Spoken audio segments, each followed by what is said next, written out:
करते हैं money laundering को। मनी लॉन्ड्रिंग क्या होती है? मनी लॉन्ड्रिंग होती है किसी भी चीज़ के सोर्स को चेंज कर देना। सोर्स को चेंज करने के दो तरीके होते हैं, या तो लीगली या फिर इलीगली। मनी लॉन्ड्रिंग है पैसे के ट्रांसफ़र को इस तरीके से इलीगली चेंज कर देना कि बाद की दुनिया को पता ही ना चले ये पैसा गया कहाँ पे है। आपके अब्बा जी जो है वो महीने का 15,000 रुपया कमाते हैं। अब 15,000 में से वो 13,000 रुपया घर लेके आते हैं और 2,000 रुपया ऊपर वाला वो कहीं बाहर है। आपके घर वालों को उन्होंने ये बताया है कि मेरी तनख्वाह 13,000 है। ऊपर वाला जो 2,000 है जो आपके अब्बा जी घर नहीं लेके आते हैं वो कहीं लीगली या इलीगली कहीं ना कहीं यूज़ हो रहा है।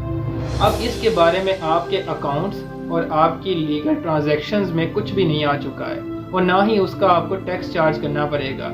इसे कहते हैं मनी लॉन्ड्रिंग। जब आप ओवरऑल सतह पे गवर्नमेंट और इंटरनेशनली मॉनिटरिंग एजेंसीज जब ये काम करती हैं तो इसे मनी लॉन्ड्रिंग कहते हैं।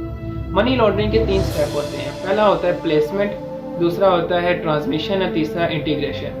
प्लेसमेंट ये होता है कि जब आपने कभी कहीं से पैसा निकालना है और कहीं से पैसा चोरी करना है तो उसका सबसे पहला तरीका ये होता है कि आप कोई बैंक या कोई फाइनेंशियल इंस्टीट्यूशन तलाश करें। मोस्टली पाकिस्तान में फाइनेंशियल इंस्टीट्यूशंस लाइक NGOs और मुख्तलिफ तरह के मोडराबाज एंड डिफरेंट तरह की नॉन फॉर प्रॉफिट ऑर्गेनाइजेशंस को यूज़ किया जाता है।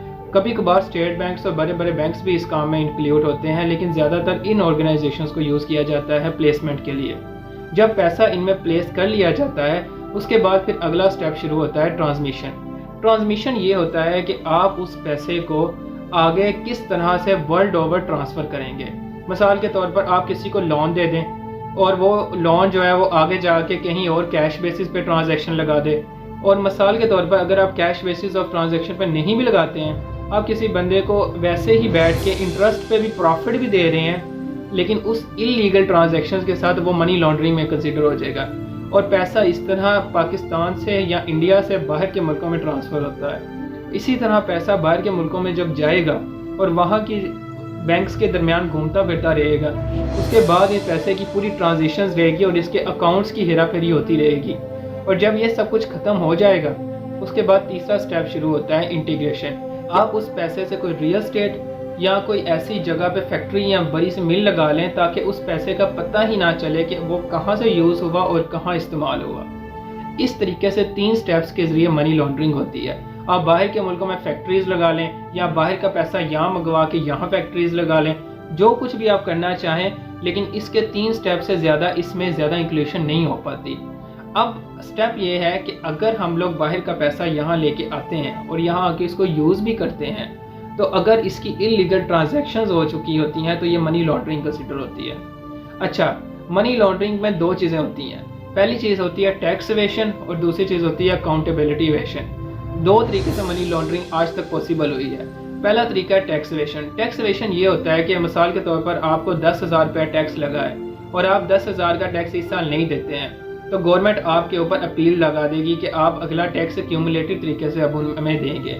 मिसाल के तौर पर अगले साल 20,000 है, उससे अगले साल भी 30,000 है, 40,000 है, 50,000 है। अब 50,000 होता होता 10 साल हो चुके हैं आपके और आपका टैक्स 1 लाख तक पहुंच चुका है। उसके बाद आप टैक्स के अंदर इम्प्लीमेंटेशन आ गई है कि जैसे ही हम लोग कहीं भी इन्वेस्ट करेंगे तो ये टैक्स आपको हाफ हो जाएगा। तो क्या करती है दुनिया, वो सारा का सारा टैक्स का जो पैसा होता है वो एक अपील बना के उसको कहीं और लगा देती है, जिससे अकाउंट्स की ट्रांजैक्शंस और पास्ट अकाउंट्स और गवर्नमेंट के अकाउंट्स का पता ही नहीं चलता। मोस्टली ये काम अपर लेवल पे होता है, छोटे तबके पे ये काम नहीं हो सकता, because tax aviation FPR chairman और बड़े बड़े सेक्रेटरीज यहाँ पे गवर्नमेंट के लोग कर सकते हैं। मोस्टली प्राइम मिनिस्टर्स, प्रेसिडेंट्स, इनके खास तौर पर ताल्लुका टैक्स एवेशन में बहुत ज़्यादा होते हैं। और दूसरी चीज़ होती है अकाउंट्स ट्रांजैक्शन। अकाउंट ट्रांजैक्शन तो बहुत आसान है कि आप कैश बेस अकाउंटिंग कर रहे हैं या क्रूल बेस अकाउंटिंग कर रहे हैं, तो आप जाके नीचे से तबका का जबका सारा बदल दें या रेटिंग्स में बदल दें या ऑडिटर को हायर कर लें, वो सब कुछ आपको ईजिली कर देगा। और जो लोग मनी लॉन्डर्स होते हैं, जिन लोगों ने बड़े बड़े एजेंसीज और मनी लॉन्ड्रिंग की होती है, उन्होंने अपने साथ बड़े बड़े आला दर्जे के अकाउंटेंट्स और ऑडिटर्स रखे होते हैं, जो कि स्पेशली उनको एनालाइज करते हैं कि आपने कहाँ से किस किस तरीके से हम लोग ऐसी ट्रांजैक्शन ऐड करेंगे कि अगर उसको हुकूमत और उसको एडिटर जनरल अगर अपनी निगरानी में देखेगा भी तो वो पकड़ा नहीं जा सकता। अब दुनिया के बड़े मनी लॉन्ड्रिंग कंट्रीज़ में पाकिस्तान, इंडिया, ये बड़े बड़े मनी लॉन्ड्रिंग कंट्रीज़ हैं जहाँ पे हर साल हज़ारों, लाखों और तकरीबन इंडिया में तो करोड़ों के करीब लोग मनी लॉन्ड्रिंग करते हैं, बिकॉज जितनी मुल्क की कम्प्लेक्सिटी और डेमोक्रेसी कम्प्लेक्स होगी वहाँ पे मनी लॉन्ड्रिंग उतनी ज़्यादा ही होती है।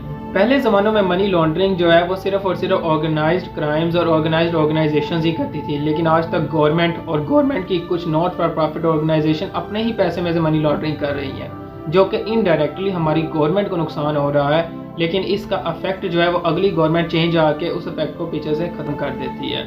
इसी तरह दुनिया के बड़े बड़े मनी लॉन्ड्रिंग केसेस भी पड़े हैं, जिनमें गांधी मेमोरियल का केस बड़ा मशहूर है, जो कि खास दर्जे की मनी लॉन्ड्रिंग कर चुका है। Bank of credits and muse की भी बड़ी सी मनी लॉन्ड्रिंग है, उसने भी बिलियंस ऑफ डॉलर्स की मनी लॉन्ड्रिंग की है। लेकिन सबसे जो मशहूर मनी लॉन्ड्रिंग है वो है बैंक ऑफ न्यूयॉर्क में, जिसमें एक यूएस फ्लाइट के जरिए उन्होंने $7 बिलियन की मनी लॉन्ड्रिंग की है और अब तक ये केस पेंडिंग पड़ा हुआ है। इसी तरह जोस फ्रैंकलिन जैसे एक बंदे का केस अमेरिका में पड़ा हुआ है, जिसने बिलियंस ऑफ डॉलर्स की मनी लॉन्ड्रिंग बैंक में से की। वर्ल्ड बैंक में से बिलियंस ऑफ डॉलर्स की मनी लॉन्ड्रिंग से ये पैसा तमाम के तमाम मुल्कों में ट्रांसफ़र कर दिया। तो इसको पकड़ा तो जा चुका है, मगर इसकी सारा का सारा पैसा अभी तक न्यूयॉर्क टाइम्स के मुताबिक रिवील नहीं हो पाया है। इसके ऊपर हाल ही में एक हॉलीवुड की मूवी भी बनी है नरॉक्सिस, जो कि काफ़ी मशहूर हो चुकी है और इसकी रेटिंग भी नेटफ्लिक्स पे काफ़ी ज़्यादा है। मनी लॉन्ड्रिंग को ख़त्म करने के लिए सबसे पहला स्टेप ये है कि हमें अपनी गवर्नमेंट को मनी लॉन्ड्रिंग के अफेयर से बताना पड़ेगा, और हमारी गवर्नमेंट को पता ही नहीं है कि मनी लॉन्ड्रिंग कहाँ कहाँ सेक्टर पे हो रही है। दूसरा, ऑडिटर जनरल के अहकामात को हम लोगों को ज़्यादा अच्छे तरीके से पूरी दुनिया में प्रीच करना चाहिए, ताकि आसानी के साथ मनी लॉन्ड्रिंग के केसेस को पकड़ा जा सके।